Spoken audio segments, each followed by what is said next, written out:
Parents and students are flocking different uniform centers and bookshops to buy the required items ahead of the planned reopening of schools tomorrow.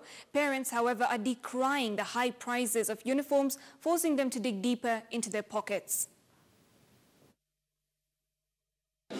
Gharama ni juu, manake unakuta uniform ukienda kuangalia si vile ulikuwa unatarajia, unakuta bei imepanda kidogo na mtoto si mmoja.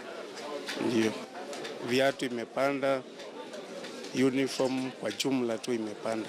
Kunakaa tu hivi viwau vile tunaona.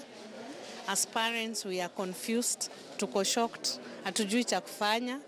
Tunaambiwa system ni, tunarudi shule inatuambia ni, so we are just confused. Wale tulikuwa tumefanya early budgets, tuko in shock because shule inatutumia message, the books we had said you buy sio hizo, nunueni hizi. Tukikuja kwa uniform, watu wengine tulikuwa tumejipanga immediately after schools closed.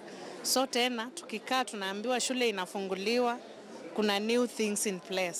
So that's why tunajaribu kurudisha what we had bought earlier, tuone kama watatuchenjia. The prices have just gone up, and to us Kenyans that is normal, because even back to school shopping is an event.